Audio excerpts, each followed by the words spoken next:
আমাদের সমাজে একজন ব্যক্তি বলল যে রাজনীতি এক জিনিস, কোরআন আর এক জিনিস। ঠিক না বেঠিক? রাজনীতি এক জিনিস, কোরআন আর এক জিনিস। এর মতো মূর্খ আমি আর দুইটা দেখলাম না। একদিন মাটির ভিতরে হবে ঘর রে মুনামা, কেন বন্ধ দালান ঘর রে মুনামা, কেন বন্ধ দালান ঘর। প্রাণ পাখি উড়ে যাবে পিঞ্জর ছিড়ে,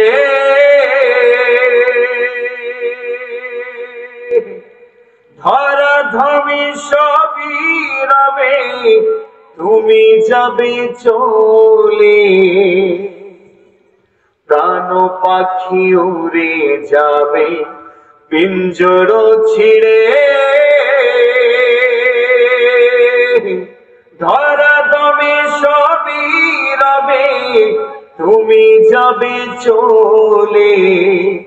বন্ধু বান্ধব যত মাতা পিতা তারা সুত, বন্ধু বান্ধব যত মাতা পিতা তারা সুত, সকলে হবে তোমার পর রে মন আমার, কেন বন্ধ দালান ঘর রে মন আমার, কেন বন্ধ দালান ঘর।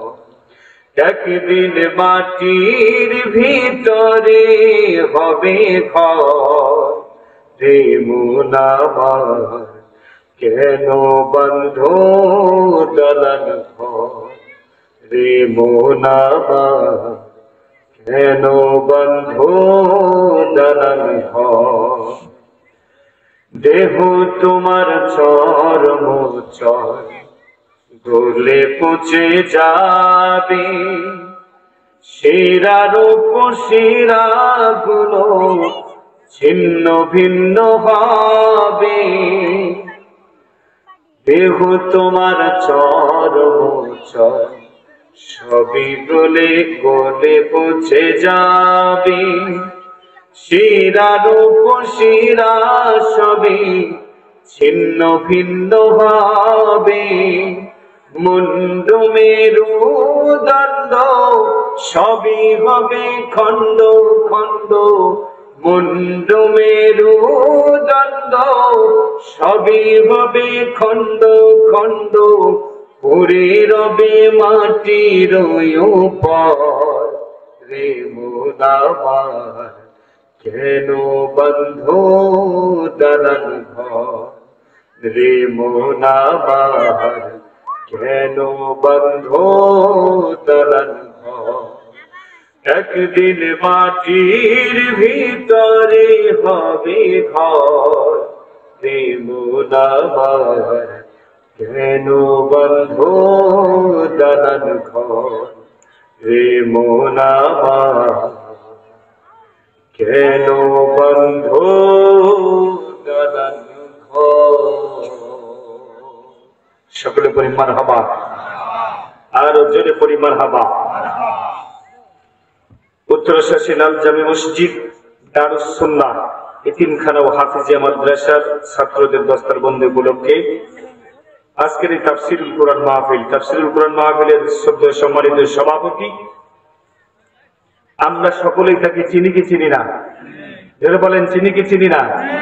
আমরা সকলেই তাকে চিনি। অত্র এলাকার কৃতি সন্তান জনাব মোহাম্মদ মেহেদী হাসান নুরু, প্রামাণিক বিশিষ্ট সমাজসেবক, অবসরপ্রাপ্ত সেনা সদস্য। আল্লাহ পাক রব্বুল আলামিন দ্বীনের উপরে পুরোপুরিভাবে কবুল করে নিন, সকলে বলে আল্লাহুম্মা আমিন। সম্মানিত সহ সভাপতি দুজন, জনাব আলহাজ জানবক্স চৌধুরী, সভাপতি অত্র লাল মসজিদ, জনাব মোহাম্মদ আজিজার রহমান আইনজীবী ও জসকোট নীলফামারী। আল্লাহ পাক রব্বুল আলামিন সকলকে ঈমানের উপরে বেঁচে থাকার তৌফিক দান করুন, সকলে বলে আল্লাহুম্মা আমিন। প্রধান অতিথি হিসাবে উপস্থিত হবেন আমাদের সামনে জনাব ইঞ্জিনিয়ার মোহাম্মদ মশিউর রহমান লিটন, প্রামাণিক কম্পিউটার সফটওয়্যার ইঞ্জিনিয়ার, আমেরিকা প্রবাসী। আসি নাই না প্রধান অতিথি।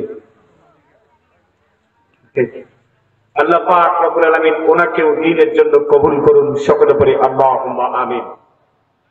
আজকের এই মাহফিলে অসংখ্য নাম আছে যারা উদ্বোধক আছেন, বিভিন্ন পর্যায়ের বিশেষ অতিথিবৃন্দ, আমন্ত্রিত অতিথিবৃন্দ। মঞ্চে বসে আছেন আমার শ্রদ্ধেয় শিক্ষক, অত্র এলাকার কৃতি সন্তান, মানুষ গড়ার কারিগর, জাতির শ্রেষ্ঠ সন্তান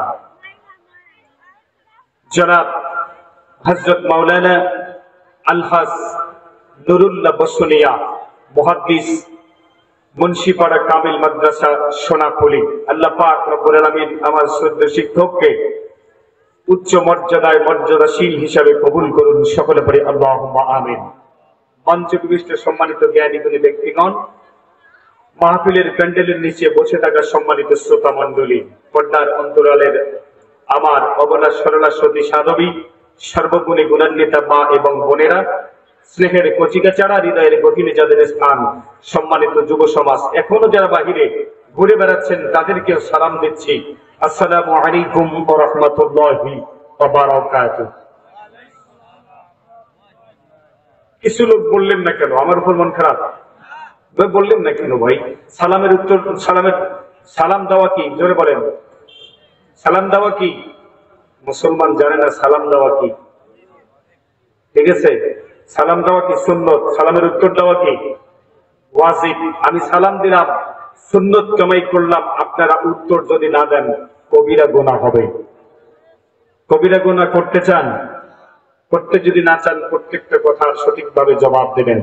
সম্মানিত উপস্থিতি, আজকের এই তাফসীরুল কুরআন মাহফিলে উপস্থিত হতে পেরে আমরা খুশি না বেজার? খুশি না বেজার? জোরে বলেন, বেশি না কম? যদি হয়ে থাকেন খুশি, উঁচু করে কান্না, চিৎকার মেরে পড়ি আলহামদুলিল্লাহ। দরুদ এবং সালাম বিশ্ব মানবতার মুক্তির দূত, বিশ্ব মানবতার পরম বন্ধু, শোষিত নির্যাতিত নিপীড়িত মানুষের নবী, মানবতার সর্বশ্রেষ্ঠ মহামানব, বিশ্ব নবী জনাবে মুহাম্মদুর রাসূলুল্লাহ সাল্লাল্লাহু আলাইহি ওয়াসাল্লাম গিরাতার মাগফিরাত কামনা করি। যারা 1971 সাল থেকে শুরু করে 2024 সালের গণ অভ্যুত্থানের মাধ্যমে যারা তাদের জীবনগুলোকে মিলিয়ে দিয়েছেন, এই স্বাধীন সার্বভৌম সুন্দর একটা বাংলার জমিন আমাদেরকে উপহার দিয়েছেন, আমরা সেই রব্বুল আলামিনের উপরে, আমরা সেই রব্বুল আলামিনের কাছে তাদের জন্য, তাদের রূহের মাগফিরাতের জন্য দোয়া করব কি করব না? যদি বলেন করব কি করব না? তার কারণ এই মাহফিলের পারমিশন নিতে গেলে অন্তত পক্ষে 15 দিন ঘোরাঘুরি করার লাগতো, ঠিক না ঠিক? এবং আজকেও যে কোনো একজন চুটকি পার্টি নেতা হুমকি দিত, মাহফিল তোর হবে না, আমার নাম রাখিস নাই, ঠিক না ঠিক? এরকম অবস্থা থেকে যে মালিক আমাদেরকে, যাদের জীবনের বিনিময়ে সুন্দর একটা সবুজ শ্যামল বাংলার জমিন দিলেন আল্লাহ পাক রব্বুল আলামিন, তাদেরকে যেন শহীদ হিসাবে কবুল করেন, সকলে পড়ি আল্লাহুম্মা আমিন। আমরা সেই সমস্ত বীরাত্মার মাগফিরাত কামনা করব যারা দুনিয়ার জমিনে দিন ইসলাম প্রতিষ্ঠার জন্য, আল্লাহর জমিনে আল্লাহর দিন প্রতিষ্ঠার জন্য জীবনগুলোকে বিলিয়ে দিয়েছেন আল্লাহ তাআলা, তাদেরকে যেন শহীদের মর্যাদা দান করে, তাদেরকে জান্নাতুল ফিরদাউস দান করেন, সকলে পড়ি আমিন। সম্মানিত উপস্থিতি, কোরআন থেকে কথা বলবো না এমনি বলবো, বলেন জোরে বলেন, কোরআন থেকে বলবো না এমনি বলবো? ওয়াজ হচ্ছে দুই প্রকার। কয় প্রকার? দুই প্রকার। একটা আলোচনায় মানুষ শিক্ষা গ্রহণ করে, যে শিক্ষা থেকে মানুষের জীবনগুলো সুন্দরভাবে গঠন করতে পারে, ঠিক না বেঁচে? আর একটা আলোচনা আছে শুধু কানে সুরসুরি মিটবে, কোনো কাজ হবে না, ঠিক না বেঁচে? কথা বলেন না কেন? শুধু কানে সুরসুরি মিটবে, আর কোনো কিছুই হবে না। আমি আপনাদের সামনে পবিত্র কোরআন আল হাকিম থেকে সূরাতুন নিসা, সূরাতুল আলী ইমরানের 85 নম্বর আয়াতে কারিমা তিলাওয়াত করেছি। জোরে বলেন কয় নাম্বার? 85 নম্বর আয়াতে কারিমা। এই আয়াতের মাঝে আল্লাহ পাক রব্বুল আলামিন বলেন, ওয়া মাইয়াবতাগি গায়রাল ইসলামি দীনান ফালাইয়ুকবালা মিনহু। আল্লাহ পাক রব্বুল আলামিন বলেন যে এই আনুগত্য, ইসলাম ছাড়া, আল্লাহর দ্বীন ছাড়া পৃথিবীর জমিনে যারা অন্য কোনো পদ্ধতি দিয়ে, অন্য কোনো ইজম দিয়ে, অন্য কোনো আদর্শ দিয়ে যদি কোনো মানুষ জীবন গঠন করতে চায়, আমি আল্লাহ এটাকে কখনোই গ্রহণ করে নিব না। বুঝতে পেরেছেন আমার কথা? মানে ইসলাম ব্যতীত কিছু মানুষ আছে, ইসলাম ব্যতীত, আল্লাহর দ্বীন ব্যতীত, রাসূলের আদর্শ ব্যতীত, কোরআন ব্যতীত ব্যক্তিগত মানুষের আদর্শ দিয়ে জীবন গঠন করতে চায়। চাই কি চায় না? জীবন গঠন করতে চায়। আল্লাহ বলতেছেন, আমার কোরআন, ইসলাম, দ্বীন, আমার রাসূল ব্যতীত যারা দুনিয়ার জমিনে মানব রচিত জীবন দিয়ে, যারা মানব রচিত আদর্শ দিয়ে যারা জীবন গঠন করতে চায়, আমি আল্লাহ তাআলা এটা কখনো মেনে নিব না। মানুষ পৃথিবীর জমিনে শুধু জীবন যাপন করবে একটা পথের উপরে, একটা আদর্শের উপরে, আর সেই আদর্শ হচ্ছে ইন্নাদ-দীনা ইনদাল্লাহিল ইসলাম। আল্লাহ তাআলা বলেন যে নিশ্চয়ই আমার কাছে মনোনীত জীবন ব্যবস্থা হচ্ছে একমাত্র ইসলাম ব্যতীত আর অন্য কোনো কিছুই নয়। ইসলাম ব্যতীত যারা দুনিয়ার জমিনে জীবন গঠন করবে, আমার আল্লাহ পাক রব্বুল আলামিন বললেন ওয়াহুয়া ফিল আখিরাতি মিনাল খাসিরিন, আমি আল্লাহ তাআলা তাদেরকে বলে দিলাম তারা আখিরাতে সে হবে ব্যর্থ এবং আশাহত এবং বঞ্চিত। বলেন নাউজুবিল্লাহ। আপনারা কি বঞ্চিত হতে চান? ব্যর্থ হতে চান? জাহান্নামে যেতে চান? যদি জাহান্নামে যেতে না চান, তাহলে অবশ্যই আপনাদেরকে দুনিয়ার জমিনে ইসলাম দিয়ে জীবন গঠন করতে হবে। ভাইরা আমার, আল্লাহ পাক রব্বুল আলামিন মহাগ্রন্থ পবিত্র কোরআনুল হাকীমের মাঝে সুন্দরভাবে, স্পষ্টভাবে আমাদেরকে জানিয়ে দিলেন, ও দুনিয়ার জমিনের মানুষেরা শুনে নাও, আমাইয়াবতাগি গায়রাল ইসলামি দীনান ফালান ইউকবালা মিনহু ওয়া হুয়া ফিল আখিরাতি মিনাল খাসিরিন। আল্লাহ পাক রব্বুল আলামিন বলেন, এই আনুগত্য ইসলাম ব্যতীত দুনিয়ার জমিনে অন্য কোন ইজম দিয়ে, আদর্শ দিয়ে যারা দুনিয়ার জমিনে জীবন গঠন করে, নিজের ব্যক্তি জীবন, পারিবারিক জীবন, সামাজিক জীবন, রাজনৈতিক জীবন, অর্থনৈতিক জীবন, আন্তর্জাতিক জীবন, এই দুনিয়ার জমিনে যারা ইসলাম ব্যতীত, ধর্ম ব্যতীত, আমার হাবিবের আদর্শ ব্যতীত যারা পৃথিবীর জমিনে জীবন গঠন করতে চায়, ও দুনিয়ার জমিনের মানুষেরা শুনে নাও, আমি আল্লাহ পাক রব্বুল আলামিন ওই মানুষের জীবনগুলোকে কখনো আমি মেনে নেব না। এই দুনিয়ার জমিনে তাদের আদর্শগুলোকে কখনো মেনে নেব না। ওয়াহুয়া ফিল আখিরাতি মিনাল খাসিরিন। ও দুনিয়ার জমিনের মানুষ, তোমরা শুনে নাও, ওই সমস্ত মানুষগুলো হবে আশাহত, লাঞ্ছিত এবং বঞ্চিত। ওই মানুষগুলোর জন্য আমি আল্লাহ পাক রব্বুল আলামিন, আমি আল্লাহ তাআলা জাহান্নাম তাদের জন্য নির্ধারণ করে রাখলাম। বলেন নাউজুবিল্লাহ। আমাদের সমাজের মাঝে এক প্রকার মানুষ আছে যারা পৃথিবীর জমিনে মানব রচিত বিধান দিয়ে জীবন গঠন করতে চায়। এই দুনিয়ার জমিনে আল্লাহ পাক রব্বুল আলামিন জানিয়ে দিলেন, পৃথিবীর মানুষ, যদি তোমরা দুনিয়ার জমিনে থাকো, এই পৃথিবীর জমিনে থাকা অবস্থায় একমাত্র আনুগত্য করতে হবে আমি আল্লাহ পাক রব্বুল আলামিনের। দ্বিতীয় প্রকার আনুগত্য করতে হবে একমাত্র আমার হাবিবের। জোরে বলেন কার? আমার রাসূলের আনুগত্য করতে হবে। তারপর বললেন উলিল আমরি মিনকুম। তৃতীয় নম্বর হচ্ছে দুনিয়ার জমিনে যাদেরকে আমি আমর হিসাবে পাঠিয়ে দিয়েছি, আল্লাহ পাক রব্বুল আলামিনের হাবিব বিশ্ব নবী বললেন, যারা দুনিয়ার জমিনে আমার পথটা অনুসরণ করে, আমার পথটা অনুকরণ করে, আমার জীবনীটা অনুসরণ করে, আমার আদর্শকে অনুসরণ করে যারা দুনিয়ার জমিনে জীবন গঠন করলো, পৃথিবীর জমিনে জীবন পরিচালনা করলো, আমি আল্লাহ পাক রব্বুল আলামিন তাদেরকে আমার অনুসারী মেনে নিলাম। উলিল আমরি মিনকুম, তারা দুনিয়ার জমিনে নেতা, তারা দুনিয়ার জমিনে আমির, তারা তোমাদেরকে সৎ পথের আদেশ দেবে। তা'মুরুনা বিল মা'রুফ ওয়া তানহাউনা আনিল মুনকার, পৃথিবীর জমিনে সৎ কাজের আদেশ দেবে, অসৎ কাজ থেকে বিরত রাখার জন্য বারবার তোমাদেরকে তাগিদ দেবে দুনিয়ার জমিনের মানুষ, ইসলামের পথে তোমাদেরকে জীবন জন্য বলবে, কোরআনের পথে জীবন গঠন করার জন্য বলবে। যে মানুষগুলো বলবে ন্যায় এবং ইনসাফ ভিত্তিক সমাজ প্রতিষ্ঠার জন্য তোমাদেরকে কথা বলবে। আমার আল্লাহ পাক রব্বুল আলামিন জানিয়ে দিলেন, ও দুনিয়ার জমিনের মানুষ তোমরা শোনো, তোমরা সেই সমস্ত নেতাগুলোর কথা দুনিয়ার জমিনে শুনবা, আর পৃথিবীর জমিনে অন্য কোন মানুষের কথা শুনবা না। আল্লাহর কথা ব্যতীত কারো কথা শোনা যাবে না। ইসলাম ব্যতীত অন্য কোন ইজম দিয়ে জীবন গঠন করা যাবে? মানব রচিত বিধান দিয়ে জীবন গঠন করা যাবে? বাবার আদর্শ, যদি বলেন বাবার আদর্শ দিয়ে জীবন গঠন করা যাবে? স্বামীর আদর্শ যাবে? সন্তানের আদর্শ দিয়ে যাবে? আমার নিজের ব্যক্তিগত কোন আদর্শ দিয়ে জীবন গঠন করা যাবে? কার আদর্শ দিয়ে জীবন গঠন করতে হবে জোরে বলেন? রাসূলের আদর্শ। কার আদর্শ?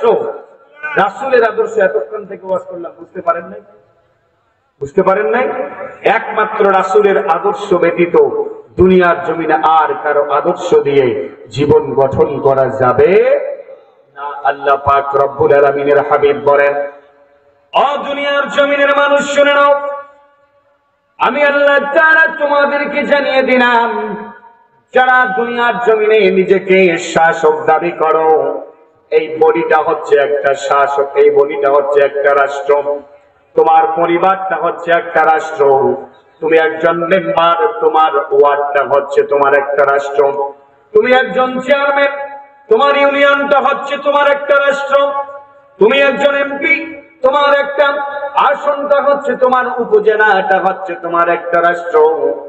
যারা তোমরা প্রধানমন্ত্রী, যারা তোমরা স্বরাষ্ট্রমন্ত্রী, পররাষ্ট্রমন্ত্রী, যারা তোমরা আইনমন্ত্রী, যারা যে দপ্তরের মধ্যে তোমরা দায়িত্ব পালন করো, প্রত্যেকটা দায়িত্ব পালন করার সময় তুমি হলা এক একটা দায়িত্বে এক একটা দপ্তরের প্রেসিডেন্ট। আমি আল্লাহ পাক রব্বুল আলামিন তোমাদেরকে জানিয়ে দিলাম, আল্লাযীনা ইম্মাক্কান্নাহুম ফিল আরদি আকামাস সালাত ওয়া আতাজ যাকাত ওয়া আমারু বিল মা'রুফ والنهون عن المنكر। জোরে বলে আল্লাহু আকবার। রব্বুল আলামিন জানিয়ে দিলেন, আমি আল্লাহ তাআলা পৃথিবীর জমিনে যাদেরকে শাসক হিসেবে পাঠিয়ে দিয়েছি, যারা নিজের বডির শাসক, নিজের বডি ব্যতীত আর অন্য কোনো দায়িত্ব নাই, এই পৃথিবীর জমিনে ওই মানুষটা যেন নিজের সালাত কায়েম করে। ইম্মাক্কান্নাহুম ফিল আরদি আকামাস সালাত, আমি যাদেরকে দায়িত্ব প্রাপ্ত বানিয়ে দিয়েছি, শাসক বানিয়ে দিয়েছি, সর্বপ্রথম ব্যক্তি হিসাবে সে মানুষটা যেন নিজের জীবনের মধ্যে সালাত কায়েমের আন্দোলন করে। দ্বিতীয় নম্বর হচ্ছে যারা দুনিয়ার জমিনে একটা পরিবার শাসন করে, আমার স্ত্রী, আমার সন্তান, আমার পিতা, আমার মাতা, প্রত্যেকটা মানুষকে সালাত কায়েমের কথা বলতে হবে। শুধু তাই নয়, সালাত কায়েমের জন্য শুধু বললে হবে না, সালাত ভিত্তিক নিজের পরিবারটা গঠন করতে হবে। সালাত কায়েমের সাথে সাথে যদি যাকাত দেওয়ার জন্য তার উপরে ফরজ থাকে, রব্বুল আলামিন বললেন তাকে যাকাত পথে যাকাত দিতে হবে, যাকাত আদায় করতে হবে। আমি আল্লাহ পাক রব্বুল আলামিন জানিয়ে দিলাম, যে সমস্ত ব্যক্তিগুলো একটা মেম্বারের দায়িত্ব পালন করেছে, মেম্বার তাকে প্রতিনিধি বানানো হয়েছে, মেম্বার বানিয়ে দেওয়া হয়েছে, ইম্মাক্কান্নাহুম ফিল আরদি, জমিনের শাসক বানানো হয়েছে, একটা ওয়ার্ডের জমিনের শাসক বানিয়ে দেওয়া হয়েছে, ওই মেম্বারটার সঙ্গে সঙ্গে ওই ওয়ার্ডের সমস্ত মানুষকে সালাত কায়েমের কথা বলবে।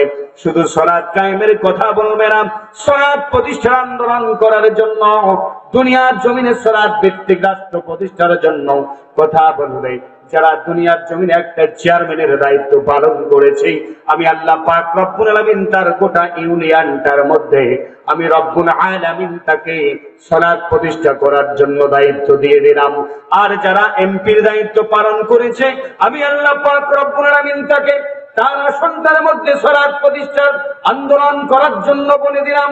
আমি তাকে সর্বপ্রথম এই কাজ করার জন্য দুনিয়ার জমিনে পাঠিয়ে দিয়েছি, যারা মন্ত্রীর দায়িত্ব পালন করে প্রত্যেকটা দপ্তরের মধ্যে ওই মানুষটা সর্বপ্রথম সালাত কায়েমের আন্দোলন করবে, সালাত কায়েমের কথাগুলো বলবে।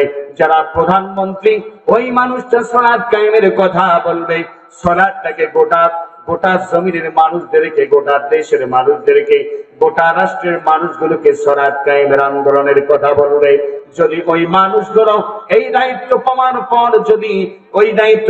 পর যদি এই কাজগুলো করে, সালাত প্রতিষ্ঠার কথা বলে, আল্লাহ পাক রব্বুল আলামিনের হাবিব বললেন, ও দুনিয়ার জমিনের মানুষ শুনে নাও, আমি আল্লাহ তাআলা ওই মানুষটাকে ইমামুল আদল বলে ঘোষণা দিলাম। আমি কিয়ামতের দিনে তাকে আমি আমার আরশের ছায়ার নিচে স্থান দেব। বলেন সুবহানাল্লাহ। কোথায় স্থান দেবে? আরশের ছায়ার নিচে। আর কোন ছায়া আছে কিয়ামতের ময়দানে? কথা বলেন, আছে? আরশের ছায়া ব্যতীত যেদিন আর কোন ছায়া থাকবে না। আমার আল্লাহ বললেন, এই দায়িত্ব আমি যাদেরকে দিয়েছি, নিজের বডির দায়িত্ব, পরিবারের দায়িত্ব, ওয়ার্ডের দায়িত্ব, চেয়ারম্যানের দায়িত্ব, এমপির দায়িত্ব, স্বরাষ্ট্রমন্ত্রী, পররাষ্ট্রমন্ত্রী, শিক্ষামন্ত্রী, আইনমন্ত্রী, এই পৃথিবীর জমিনে যে কোনো দায়িত্ব আমি যাদেরকে দিয়েছি, প্রত্যেকটা সেক্টরে আমি তাদেরকে দায়িত্ব দিয়ে দিলাম। সর্বপ্রথম তারা যেন জমিনের মাঝে সালাত কায়েমের আন্দোলন করে। বলেন সুবহানাল্লাহ। যদি করে, আল্লাহ রাসূল সাল্লাল্লাহু আলাইহি ওয়াসাল্লাম বললেন যে ওই ব্যক্তি পৃথিবীর জমিনে ন্যায়পরায়ণ শাসকদের মধ্যে পড়বে, আর ওই ন্যায়পরায়ণ শাসকদেরকে আমি আল্লাহ তাআলা আরশের ছায়ার নিচে কিয়ামতের দিনে স্থান দেব। বলেন সুবহানাল্লাহ। তাহলে আরশের ছায়ার নিচে স্থান পেতে চান? যদি বলেন চান, পেতে চান? যদি আরশের ছায়ার নিচে স্থান পেতে চান, সর্বপ্রথম নামাজ প্রতিষ্ঠার আন্দোলন করতে হবে। আর এই নামাজ প্রতিষ্ঠার আন্দোলন একমাত্র আছে ওমাইয়াবতাগি গায়রাল ইসলামি দীনান, আল্লাহর দ্বীন ব্যতীত অন্য কোনখানে নাই। ইন্নাদ দীনা ইনদাল্লাহিল ইসলাম, আল্লাহর যে আদর্শ, রাসূলের যে আদর্শ, একমাত্র জীবন ব্যবস্থা ইসলামের পথ ব্যতীত অন্য কোনো পথে নাই। বলেন সুবহানাল্লাহ। আছে? জোরে বলেন, আছে? অন্য কোনো পথে নাই। ইসলাম ব্যতীত অন্য কোনো পথে থাকতে পারে না। আমাদের সমাজে একজন ব্যক্তি বলল যে রাজনীতি এক জিনিস, কোরআন আর এক জিনিস। ঠিক না বেঠিক? রাজনীতি এক জিনিস, কোরআন আর এক জিনিস। এর মতো মূর্খ আমি আর দুইটা দেখলাম না। ভাইরা আমার, আল্লাহ পাক রব্বুল আলামিনের কোরআনকে যদি জিজ্ঞাসা করেন, কোরআন তোমার ভিতরে কি সবকিছুই পাওয়া যায়? তোমার ভিতরে কি সবকিছু আছে? কোরআন সঙ্গে সঙ্গে উত্তর দিয়ে দিলেন, ওয়ানাজ্জালনা আলাইকাল কিতাবা তিবয়ানান লিকুল্লি শাইইন ওয়া হুদাও ওয়া রাহমাতাও ওয়া বুশরা লিল মুসলিমিন। আল্লাহ পাক রব্বুল আলামিনের কোরআন বলে দিলেন, দুনিয়ার জমিনের মানুষ শোনো, আমি এমন একটা কোরআন, আল্লাহ পাক রব্বুল আলামিন দুনিয়ার জমিনে আমাকে আল্লাহ তাআলা অবতীর্ণ করেছেন যে কোরআনের মাঝে এমন কোন বিষয় নাই আমি আল্লাহ পাক রব্বুল আলামিন নাযিল করি নাই। যে কোরআনের মধ্যে এমন কোন অংশ নাই আমি আল্লাহ তাআলা নাযিল করি নাই। পৃথিবীর জমিনে মানুষের ব্যক্তি জীবন, পারিবারিক জীবন, সামাজিক জীবন, রাজনৈতিক জীবন, রাষ্ট্রীয় জীবন, ধর্মীয় জীবন, আন্তর্জাতিক জীবন, আমি আল্লাহ পাক রব্বুল আলামিন সমস্ত কিছু এই কোরআনের মাঝে তিবয়ানান লিকুল্লি শাইইন, আমি আল্লাহ তাআলা পুঙ্খানুপুঙ্খানু ভাবে ঘুরে ফিরে আমি আল্লাহ পাক রব্বুল আলামিন অবতীর্ণ করেছি। যদি তোমরা দুনিয়ার জমিনে শ্রেষ্ঠ রাজনীতিবিদ ব্যক্তি হতে চাও, আমার কোরআন দিয়ে তুমি তোমার রাজনীতি পরিচালনা করো। আমি আল্লাহ তাআলা রাজনীতির নামে একটা সূরা নাযিল করলাম। আমি আল্লাহ পাক রব্বুল আলামিন পলিটিক্সের নামে একটা সূরা নাযিল করলাম, যেই সূরাটার মাঝে আমি আল্লাহ তাআলা 54টা মূলনীতি দিয়ে দিলাম। যদি কোন দুনিয়ার মানুষ এই সূরাটা তিলাওয়াত করে, ওই 54টা মূলনীতি যদি পৃথিবীর জমিনে নিজের জীবনের মধ্যে, রাজনৈতিক জীবনের মধ্যে প্রতিফলন ঘটায়, আমি আল্লাহ পাক রব্বুল আলামিন ওই মানুষটাকে পৃথিবীর সর্বশ্রেষ্ঠ রাজনীতিবিদ হিসাবে ঘোষণা দিলাম। বলেন সুবহানাল্লাহ। আল্লাহ তাআলা রাজনীতির নামে একটা সূরা নাযিল করলেন। সেই সূরাটার নাম দিয়ে দিলেন রব্বুল আলামিন। ইংলিশে যার নাম বলা হয়েছে সূরাতুল পলিটিক্স, বাংলায় যাকে সূরাতুল রাজনীতি বলা হয়, আরবিতে ওই সূরার নাম হচ্ছে সূরাতুল মুলক। বলেন সুবহানাল্লাহ। আল্লাহ তাআলা বলেন তাবারাকাল্লাযী বিয়াদিহিল মুলকু ওয়া হুয়া আলা কুল্লি শাইইন কাদির। الذي خلق الموت والحياة ليبلوكم أيكم أحسن عملا وهو العزيز الغفور। আল্লাহ পাক রব্বুল আলামিন বলেন অতি মহান ও শ্রেষ্ঠ তিনি, যার হাতে রয়েছে গোটা সমগ্র বিশ্বজাহানের কর্তৃত্ব এবং নেতৃত্ব। সমস্ত কিছুর মালিক আমি আল্লাহ তাআলা, গোটা পৃথিবী জাহানের মালিক আমি আল্লাহ পাক রব্বুল আলামিন। দুনিয়ার জমিনের মানুষ শুনে নাও, আমি আল্লাহ তাআলা সকল ক্ষমতার মালিক। ওয়াতুইজ্জু মান তাশা ওয়া তুযিল্লু মান তাশা, আমি আল্লাহ তাআলা ইজ্জত দেওয়ার মালিক আমি আল্লাহ তাআলা। আমি আল্লাহ পাক রব্বুল আলামিন আবার ইজ্জত কেড়ে নেওয়ার মালিক। ঠিক না ঠিক? যারা বলেন ঠিক না ঠিক? আমি আল্লাহ তাআলা ইজ্জত দেওয়ার মালিক, আবার আমি আল্লাহ তাআলা ইজ্জত কেড়ে নেওয়ার মালিক। আমি ইচ্ছা করলে রব্বুল আলামিন তোমাকে দুনিয়ার জমিনে সম্মানের সর্বোচ্চ চূড়ায় তোমাকে পৌঁছাই দিতে পারি। আবার যদি তুমি আমার না শুকরিয়া করো দুনিয়ার জমিনে, আমি আল্লাহ পাক রব্বুল আলামিনের বিধান মোতাবেক যদি জীবন গঠন না করো, যদি তুমি বলো রাজনীতি আলাদা, ইসলাম আলাদা, কোরআন আলাদা, রাজনীতি আলাদা, এটা কখনো মেনে নিতে পারবো না। আমার আল্লাহ বললেন ওয়ামাইয়াবতাগি গায়রাল ইসলামি দীনা, আমি আল্লাহ তাআলার দ্বীনকে তুমি মাননা না, আমার এই আয়াতকে তুমি মাননা না, আমি রব্বুল আলামিন তোমাকে কাফের বলে ঘোষণা করে দিলাম। বলেন নাউজুবিল্লাহ। কি করে দিলাম? আমার কথা বলেন, আমার ব্যক্তিগত কথা বললাম। আমার স্যার এখানে বসে আছে, একটা ভুল কথা বলেছে নাকি জিজ্ঞাসা করেন? একটা শব্দ কোরআনের বাইরে বলেছে নাকি? যিনি আমাকে পড়িয়েছেন, তার সামনে ওয়াজ করা খুব কঠিন ব্যাপার ভাই। শিক্ষকের সামনে ওয়াজ করা খুব কঠিন। কিছুদিন আগে আলোচনা করেছি সোনাফুলি কামিল মাদ্রাসা, আমার প্রিন্সিপাল স্যারের পাশে বসে আছে, মুহাদ্দিস স্যারের পাশে, কেরামান কাতিবিন, আর আমি মাঝখানে এই হতভাগা। নিচে কিচ্ছু নাই, সব চলে গেছে ভিতর থেকে, চোখ মুন্ডে ওয়াজ করা শুরু করছি আমি। ঠিক আছে? যিনি আমাকে ফিকা পড়াইছেন আমাদের ফাজিলে আহমদ আলী হুজুর, তিনি বর্তমানে আমাদের প্রিন্সিপাল। সেই হুজুর যে পড়াগুলো পড়াইছে, ওনারা যেটা পড়াইছেন আমাদেরকে, যতটুকু পড়াইছেন অতটুকু থেকে ওয়াজ করি, বাইরে একটা ওয়াজ নাই। বুঝেছেন? তো বিষয়টা হচ্ছে যে কথাগুলো বললাম, এই কথার মধ্যে একটা যদি কোরআনের বাইরে বলে, আমার স্যার এখানে বসে আছে, আমার জিভ টেনে এখানে ছেড়ে দেবেন। বুঝতে পেরেছেন? বোঝা গেছে? তাহলে কোরআন আর রাজনীতি কি আলাদা আছে? যেরকম আলাদা আছে। আল্লাহ পাক রব্বুল আলামিন বললেন দুনিয়ার জমিনের মানুষ শুনে নাও, আমি আল্লাহ তাআলা বলে দিলাম ইসলাম ব্যতীত জীবন গঠন করা যাবে না। মানব রচিত কোন বিধান দিয়ে তোমাদেরকে জীবন গঠন করা যাবে না দুনিয়ার জমিনে। এই পৃথিবীর জমিনে তোমাদেরকে একমাত্র আল্লাহর পথে জীবন গঠন করতে হবে। এই দুনিয়ার জমিনে একমাত্র আমি রব্বুল আলামিনের পথে তোমাদের নিজের জীবনগুলো গঠন করতে হবে।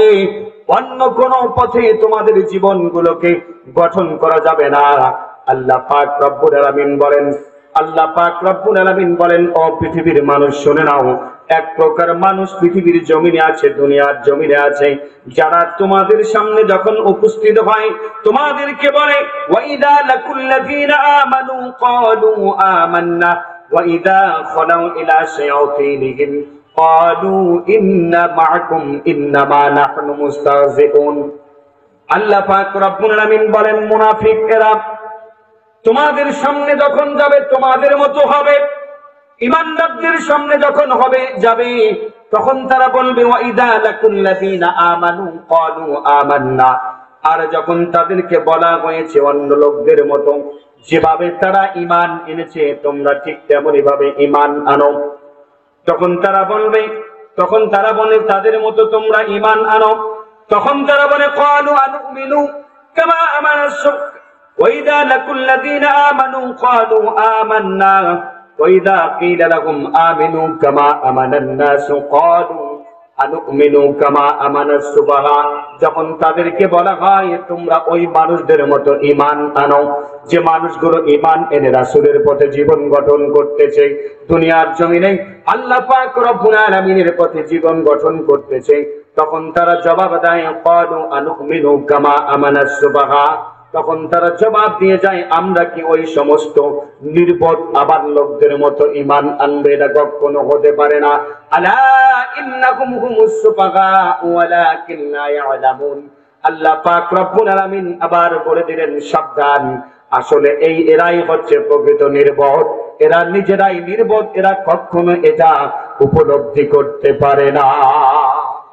আল্লাহ পাক রব্বুল আলামিন আবার জানিয়ে দিলেন ওয়াইদা লাকুল্লাযীনা আমানু ক্বালু আমান্না। আবার যখন তারা ঈমানদারদের সঙ্গে মিলিত হয় তাদের স্বার্থ হাসিল করার জন্য, রাজনৈতিক উদ্দেশ্য হাসিল করার জন্য, ভোট নেওয়ার জন্য যখন তারা ঈমানদারদের কাছে যায়, ঈমানদারদের কাছ থেকে বিভিন্ন প্রকারের সুবিধা পাওয়ার জন্য যখন তাদের কাছে যায় তারা বলে ওয়াইদা লাকুল্লাযীনা আমানু ক্বালু আমান্না। আমরা তো ঈমান এনেছি ওই মানুষগুলোর মতো, আমরা তো ঈমান এনেছি আল্লাহ এবং আল্লাহর রাসূলের উপরে, আমরা তো ঈমান এনেছি দ্বীনের উপরে, আখিরাতের উপরে বিশ্বাস স্থাপন করেছি। আবার যখন তারা ওখান থেকে ফিরে আসে শয়তানদের সঙ্গে মিলিত হয়, ওয়াইদা খালাউ ইলা শায়াতিনহিম, যখন তারা শয়তানদের সাথে মিলিত হয় ক্বালু ইন্না মাআকুম ইন্নামা নাহনু মুস্তাহজিউন। ক্বালু ইন্না মাআকুম, তা বলে আমরা তো তোমাদের সাথে আছি, আমরা ঈমানদারদের কাছে গিয়েছিলাম শুধুমাত্র তাদেরকে ধোঁকা দেওয়ার জন্য, আমরা ঈমানদার এবং আল্লাহকে ধোঁকা দেওয়ার জন্য গিয়েছিলাম। তোমরা চিন্তার কোনো কারণ নাই, তোমাদের চিন্তার কোনো কারণ নাই। তাদের কাছ থেকে স্বার্থ হাসিল করার পর আমরা আবার তোমাদের দিকে ফিরে আসব। বলেন নাউজুবিল্লাহ। হুজুরের কাছে গেছে, পিশাব হুজুরের কাছে গিয়ে টুপি মাথায় দিয়ে একেবারে মসজিদ পর্যন্ত চলে গেছে। নামাজের সময় করেছে কি জানেন, এইভাবে সবাই নামাজ পড়তেছে, কিছু কিছু মুনাফিক আছে তারা এইভাবে ঘুরে দেখতেছে, অন্যদিকে ঘুরে দেখতেছে। আসলে কি তারা নামাজ পড়তে গেছে? জেনে বলেন, তারা নামাজ পড়তে গেছে? তারা কি প্রকৃতভাবে টুপি মাথায় দিয়েছে? তারা কি একমাত্র ঈমানদারের কাছে কি ঈমান আনার জন্য গিয়েছে? কখনো ঈমানদারের কাছে ঈমান আনার জন্য যায় নাই। অথচ তারা কি করেছে? তারা শুধুমাত্র স্বার্থ হাসিলের জন্য টুপিটা মাথায় দিয়েছে, মসজিদেও প্রবেশ করেছে। মসজিদ থেকে ফিরে আসার পর মনে মনে বলেছে, মনে হয় শালার হুজুর এতক্ষণ সময় শেষ করলো নামাজের মধ্যে, এত তাসবিহ পড়ে। যদি কোনো ব্যক্তি পীরের মাজার যায়, খাস করে হুজুর যারা পিশাব, বেশিরভাগ মানুষ তারা কিন্তু আমল করে খুব, ঠিক না ঠিক? জিকির আজকার করে খুব, করে কি করে না? আমার নানা একটা পীর আছে, বেদাতি কোনো কার্যক্রম সেখানে আমি দেখি না ঠিক সেরকম। দারোয়ানি রেল স্টেশনের আগে যে পীরের মাজারটা দেখেছেন, গোলাম মোস্তফা হুজুর ওই পীরের মাজারের খাদেম, তা ওখানে দেখেছি একটাই শুধুমাত্র একটু সমস্যা আছে, সেটা হচ্ছে পাঁও ছুঁয়ে সালাম করা, ঠিক আছে? তাছাড়া অন্য কোনো কিছু ওখানে নাই। ওনারা নামাজ, এদিকে দোয়া হবে, খিদাতে, আমরা তখন ছোট মানুষ, খিদাতে সবকিছু পেটের অবস্থা খারাপ হয়েছে, ও মিলাদ করি বসেছে, নামাজ পড়তে আছে, মনে মনে এই দিক গাইডি শেষ করে দিই আমরা, ঠিক আছে?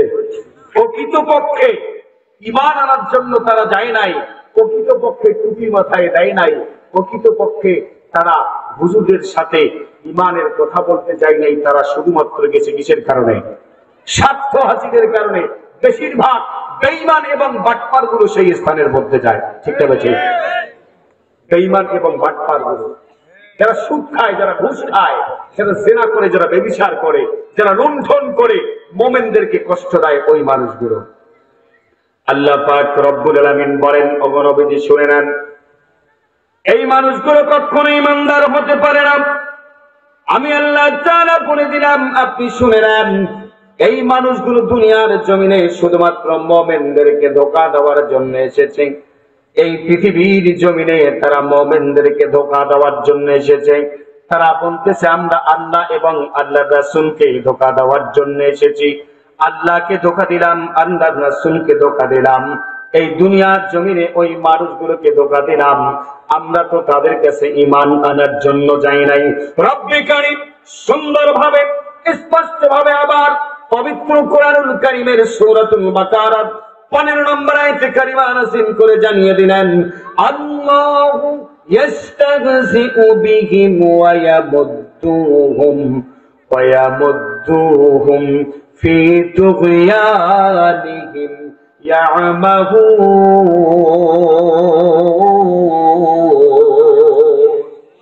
আল্লাহ পাক রব্বুল আলামিন বলেন, আল্লাহ এদের সাথে তামাশা করছেন। তারা আমার সাথে তামাশা করতে চায়। ও ঈমানদাররা জেনে নাও, আমার সাথে তারা তামাশা করতে পারবে না।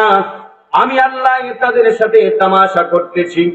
এদের রশি দীর্ঘায়িত আমি আল্লাহ পাক রব্বুল আলামিন করে দিয়েছি। আমি ঢিল করে দিয়েছি এদের রশি, এবং তারা যাচ্ছে যতদূর পর্যন্ত যাক না কেন, আমি আল্লাহ পাক রব্বুল আলামিনের দ্রোহী কাজ করার জন্য এবং তাদেরকে অন্ধের মতো পথে পাহাড়ের মধ্যে ছেড়ে দিয়ে তাদেরকে মারার জন্য আমি আল্লাহ পাক রব্বুল আলামিন তাদের সম্পূর্ণ রাস্তাগুলো পরিষ্কার করে দিয়েছি। বলেন নাউজুবিল্লাহ। এরা ঈমানদারদেরকে ধোঁকা দিতে চায়, আল্লাহর ওলিদেরকে ধোঁকা দিতে চায়, মুমিনদেরকে ধোঁকা দিতে চায়, চিন্তার কোনো কারণ নাই। এরা ঈমানদারদেরকে ধোঁকা দিতে পারবে না, আল্লাহর ওলিদেরকে ধোঁকা দিতে পারবে না। আমি আল্লাহ পাক রব্বুল আলামিন নিজেই তাদেরকে ধোঁকা দিয়ে তাদেরকে দুনিয়ার জমিনে অন্ধকারাচ্ছন্ন পথের মধ্যে পাহাড়ের পাদদেশে তাদেরকে ফেলে চূর্ণ বিচূর্ণ করে দেব। বলেন নাউজুবিল্লাহ। তারা বুঝতেই পারবে না। ঈমানদারদেরকে মারার ষড়যন্ত্র করো, ঈমানদারদেরকে মারার সমস্ত জাল পেতে রাখো, এমন মারা আল্লাহ আপনাদেরকে মারবেন। মুনাফিকদেরকে বলে দিচ্ছেন, এমন মারা তোমাদেরকে মারবো যে মারার পর আর কোনোদিন জমিনের মধ্যে তোমাদের নাম নেওয়ার মতো কোনো লোক থাকবে না। জমিনের মধ্যে নাম নিশানা থাকবে না তোমাদের। সম্মানিত ভাইরা আমার, আরেকজন বলে কি আমাদেরকে, আমরা নাকি ধর্ম ব্যবসায়ী। কি ব্যবসায়ী বলেন তো? ধর্ম ব্যবসায়ী। হুজুরদেরকে কি বলে? ধর্ম ব্যবসায়ী। আমরা ধর্ম ব্যবসায়ী? আল্লাহ পাক রব্বুল আলামিন নিজেই আমাদেরকে ধর্মের ব্যবসা করার জন্য দুনিয়ার জমিনে পাঠিয়ে দিয়েছেন। বলেন সুবহানাল্লাহ। সুবহানাল্লাহ পড়বেন না?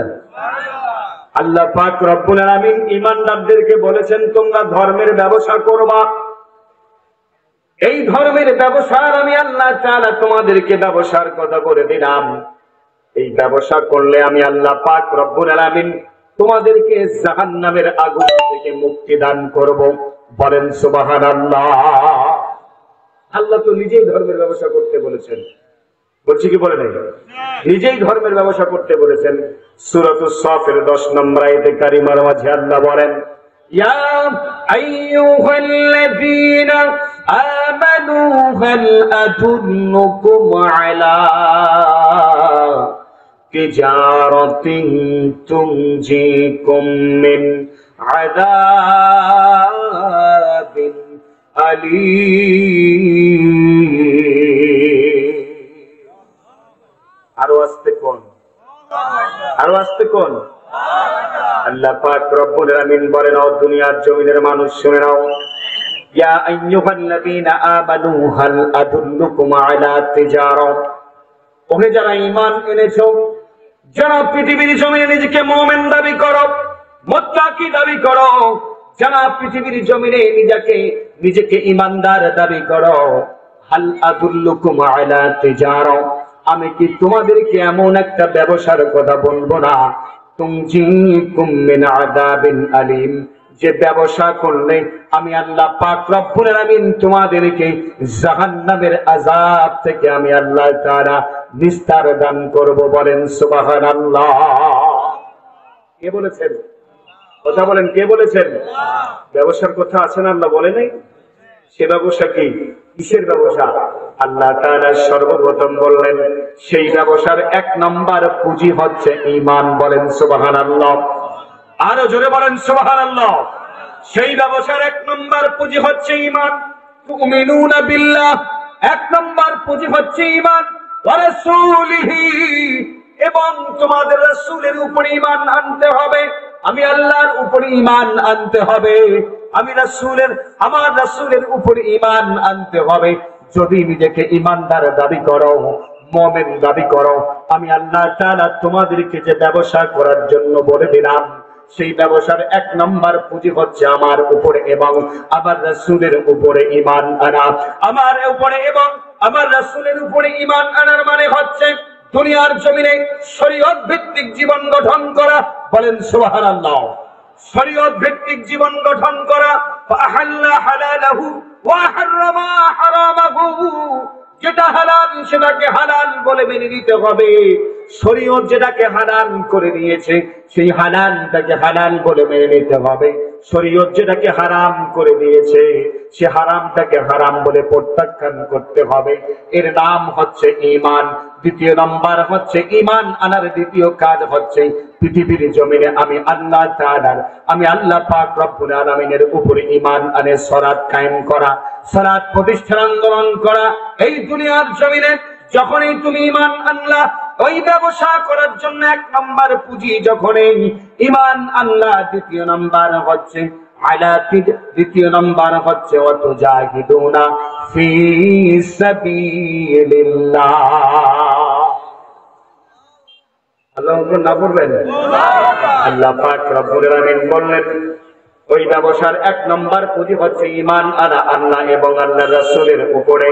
দ্বিতীয় নম্বর পুঁজি হলো বিশ্বনবী সাল্লাল্লাহু আলাইহি ওয়াসাল্লাম বলে দিলেন যারা পৃথিবীর জমিনে আল্লাহর জমিনে আল্লাহর দ্বীন প্রতিষ্ঠার আন্দোলন করবে, যুদ্ধ করবে, আল্লাহ তাআলা বললেন এই যুদ্ধ হচ্ছে ন্যায় এবং ইনসাফ প্রতিষ্ঠার আন্দোলন, নিজের স্বাধীনতার সার্বভৌমকে রক্ষার আন্দোলন, নিজের মাতৃভূমিকে বাঁচানোর আন্দোলন, নিজের অস্তিত্বকে টিকিয়ে রাখার আন্দোলন, নিজের সন্তান পরিবার পরিজনদেরকে টিকিয়ে রাখার আন্দোলন যারা করবে, পৃথিবীর জমিনে যারা জিহাদ করবে, আমি আল্লাহ তাআলার দ্বীনকে প্রতিষ্ঠার জন্য, ইসলামকে প্রতিষ্ঠার জন্য, ন্যায় এবং ইনসাফ ভিত্তিক সমাজ প্রতিষ্ঠার জন্য যারা দুনিয়ার জমিনে সংগ্রাম করবে, এই ব্যবসার পুঁজি যারা করবে, এই ব্যবসা যারা করবে, তৃতীয় নাম্বার হচ্ছে বিআমওয়ালিকুম ওয়া আনফুসিকুম।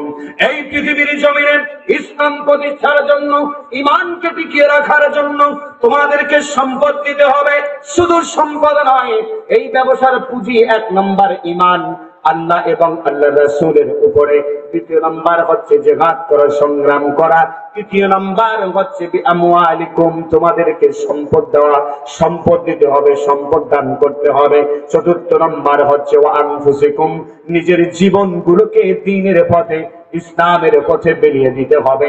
আল্লাহর জমিনে আল্লাহর দ্বীন প্রতিষ্ঠার জন্য, ইসলাম প্রতিষ্ঠার জন্য, ন্যায় এবং ইনসাফ প্রতিষ্ঠার জন্য, নিজের স্বাধীনতা সার্বভৌম দেশের জমিনকে বাঁচানোর জন্য কোন কাফের মুশরিকদের হাতে জমিন তুলে দেওয়া যাবে না, কোন ইহুদি মুনাফিকদের হাতে জমিন তুলে দেওয়া যাবে না। যদি তুলে দাও, ইতিপূর্বে যতগুলো দুর্নীতি হয়েছে, মানুষের ঘর ধ্বংস করেছে, মানুষের খুন খালি করেছে, রক্ত দুনিয়ার জমিনে, রক্ত দুনিয়ার জমিনে, দেশের জমিনে রক্তে লাল করে দিয়েছে জমিন, আরো বেশিরভাগ এ জমিন লাল করবে। অতএব তাদের সঙ্গে সংগ্রাম করে দুনিয়ার জমিনে নিজের জীবনকে বিলিয়ে দেবা। আমি আল্লাহ পাক রব্বুল আলামিন বললাম এই ধর্মের ব্যবসা যারা তোমরা করবা, আমি আল্লাহ তাআলা তোমাদের জিন্দেগীর সমস্ত গুনাহগুলো মাফ করে দেব, বলেন সুবহানাল্লাহ। আল্লাহ তাআলা পরে আয়াতের মাঝে বললেন ওয়ায়াগফির লাকুম যুনুবাকুম ওয়া ইউদখিলকুম জান্নাতিন তাজরি মিন তাহতিহাল আনহার। আল্লাহ পাক রব্বুল আলামিন জানিয়ে দিলেন, বান্দা শুনে নাও, যদি ধর্মের ব্যবসা করো তুমি, যদি দুনিয়ার জমিনে ঈমানের ব্যবসা করো তুমি, যদি দুনিয়ার জমিনে যুদ্ধের ব্যবসা করো তুমি, যদি দুনিয়ার জমিনে সম্পদ দিয়ে ব্যবসা করো তুমি, যদি দুনিয়ার জমিনে জীবন দিয়ে ব্যবসা করো তুমি, আমি সর্বপ্রথম তোমাকে বলে দিলাম, তুমি যখন সংগ্রাম করতে গিয়ে মারা যাবা, তুমি যখন পৃথিবীর বাবা মারা যাওয়ার পূর্বে আমি আল্লাহ তাআলা তোমাকে 6টা মর্যাদা দিয়ে দিয়েছি। সেই 6টা মর্যাদার 1 নম্বর মর্যাদা হচ্ছে, তোমার জমিনের মধ্যে রক্ত পড়ার পূর্বে আমি আল্লাহ তাআলা তোমার জিন্দেগীর সমস্ত গুনাহগুলো মাফ করে দেব। বলেন সুবহানাল্লাহ। আল্লাহ তাআলা বলেন, ওয়ায়াগফির লাকুম যুনুবাকুম, তোমার জীবনের গুনাহগুলো আমি আল্লাহ তাআলা মাফ করে দেব। আমি সগীরার কথা বলি নাই, আমি কবীরার কথা বলি নাই, আমি ছোট করি নাই, বড় বলি নাই, জাহিরি বলি নাই, বাতিনি বলি নাই, এমন কোন গুনার কথা, বিদআতের কথা বলি নাই, শিরকের কথা বলি নাই। আমি আল্লাহ তাআলা শুধুমাত্র গুনার কথা বলেছি। এখানে মুফাসসিরিনে কিরাম সমস্ত গুনার কথা উল্লেখ করে বলেছেন, ও দুনিয়ার জমিনের মানুষেরা শুনে নাও, যদি এই ব্যবসা তোমরা করো, আমি আল্লাহ পাক রব্বুল আলামিন তোমাদের জিন্দেগীর সমস্ত গুনাহগুলো মাফ করে দেব। শুধু গুনাহগুলো মাফ করে দেব না, ওয়ায়ুদখিলকুম জান্নাতিন তাজরি মিন তাহতিহাল আনহার, আমি আল্লাহ পাক রব্বুল আলামিন তোমাকে একটা জান্নাতের মধ্যে প্রবেশ করিয়ে দেব, যে জান্নাতের তলদেশ দিয়ে আমি আল্লাহ তাআলা নহর প্রবাহিত করতেছি। বলেন সুবহানাল্লাহ। এই কথা শোনার সাথে সাথে সাহাবায়ে কেরামরা লাফ দিয়ে উঠে বলে, লাব্বাইকা সাআদিকা ইয়া রাসূলুল্লাহ, যে ব্যবসা করার জন্য আপনি আমাদেরকে জানিয়ে দিলেন, যে ঈমানের ব্যবসা, যে জিহাদের ব্যবসা, সম্পদের ব্যবসা, জীবনকে দুনিয়ার জমিনে, ইসলামকে পৃথিবীর জমিনে জীবিত করার জন্য, ইসলামকে সমুন্নত রাখার জন্য, আল্লাহর জমিনে আল্লাহর দ্বীন প্রতিষ্ঠার জন্য যে যুদ্ধ করার জন্য বললেন, সেই যুদ্ধ করার ব্যবসার মধ্যে আমাদের জীবন পর্যন্ত আমরা দিয়ে দেব, যতক্ষণ পর্যন্ত আমাদের শরীরের মধ্যে 1 ফোঁটা পরিমাণ রক্ত থাকবে। ইয়া রাসূলুল্লাহ, আমরা আমাদের জীবনের সবকিছু উজাড় করে দিয়ে দুনিয়ার জমিনে ইসলাম প্রতিষ্ঠার আন্দোলন, সেই ব্যবসা আমরা অবশ্যই করে যাব। বলেন সুবহানাল্লাহ। মদিনায় আক্রমণ করা হবে, মদিনার জমিনকে ধ্বংস করে দেওয়া হবে। এ কথা যখন বিশ্ব নবীর কাছে আসলো, মদিনার জমিন থেকে ইসলাম নিশ্চিহ্ন করে দেওয়া হবে, আল্লাহর জমিনে এই জমিন থাকবে না, মুসলমানদেরকে মেসাকার করে দেবে। আল্লাহর নবী যখন সাহাবাদেরকে বললেন, আল্লাহর সাথে ব্যবসা করতে চেয়েছো, আল্লাহর সাথে সেই ব্যবসা করার সময় এসে গেছে। উহুদের যুদ্ধ শুরু হয়ে গেল, মুসলমানরা যখন পরাজয়ের দ্বার প্রান্তরে পৌঁছে গেল, মুসলমানরা পরাজয়ের দ্বার প্রান্তে পৌঁছে গেল, ঠিক সেই সময় হযরতে আনাস ইবনে নজর রাদিয়াল্লাহু তাআলা আনহু শুনতে পেলেন, বিশ্ব নবী আখির জামানার পয়গম্বর উহুদের ময়দানে আটক হয়েছে, শাহাদাত বরণ করেছে, মুসলমানদের লাশের স্তূপ পড়ে গেছে। এটা কেমন করে সম্ভব? আমি মেনে নিতে পারি না। উহুদের ময়দান যাব যুদ্ধ করার জন্য, বদরের প্রান্তরে যুদ্ধে অংশগ্রহণ করতে পারি নাই। আল্লাহর রাসূলের সাথে ওয়াদা করেছি, ইয়া রাসূলুল্লাহ, ইয়া হাবিবাল্লাহ, ইয়া রাসূলুল্লাহ, বদরের যুদ্ধে অংশগ্রহণ করতে পারি নাই। যদি আর কোন সময় যুদ্ধ আসে, আপনি দেখবেন আমি আনাস ইবনে নজর কেমন করে যুদ্ধ করি। আল্লাহর নবী বলেন, ও আনাস ইবনে নজর, চিন্তা করো না, টেনশন করো না, সে সময় অবশ্যই তোমার সামনে চলে আসবে। হযরতে আনাস এই কথা স্মরণ করে উহুদের ময়দানে যাচ্ছেন। প্রতিমধ্যে আল্লাহর নবীর একজন সাহাবীর সাক্ষাৎ হলো। আল্লাহর নবীর সাহাবী বললেন, আনাস ইবনে নজর কোথায় যাও? আনাস ইবনে নজর বলে, উহুদের ময়দানের দিকে যাচ্ছি। আনাস ইবনে নজরকে বলে, যেও না, বিশ্বনবী শাহাদাত বরণ করেছেন, মিথ্যা গুজব ছড়িয়ে দিয়েছেন। কামেরা নামক একজন কাফের মিথ্যা গুজব ছড়িয়ে দেওয়ার মাধ্যমে মুসলমানদেরকে পরাজয়ের একটা দ্বার প্রান্তে পৌঁছে দিয়েছিলেন। কাফের মুশরিকদের এই মিথ্যা গুজব ছড়ার পর যখনই মুসলমানরা আশাহত হয়ে পড়েছিল, অন্য দিক থেকে খালিদ বিন ওয়ালিদ সেই সময় কাফের মুশরিকদের সেনাবাহিনীর সেনাপতি ছিলেন। খুব বিচক্ষণ একজন সেনাপতি ছিলেন। গিরিপথ দিয়ে মুসলমানদেরকে আক্রমণ করে উহুদের ময়দানে মুসলমানদেরকে সম্পূর্ণভাবে শেষ করে দেওয়ার প্রায় উপক্রম করে দিয়েছিলেন। তার কারণ কাফের মুশরিকরা কিন্তু মিথ্যা কথা বলে কি বলে না? মিথ্যা গুজব খুব ছড়ায়। কালকে একটা গুজব ছড়াইছে কি জানেন? গতকালকে বলতেছে ছাত্ররা সবকিছু দখল করে নেওয়ার পর এখন ইউনূসের বাড়ি দখল করে ফেলছে, ঘিরে ফেলেছে।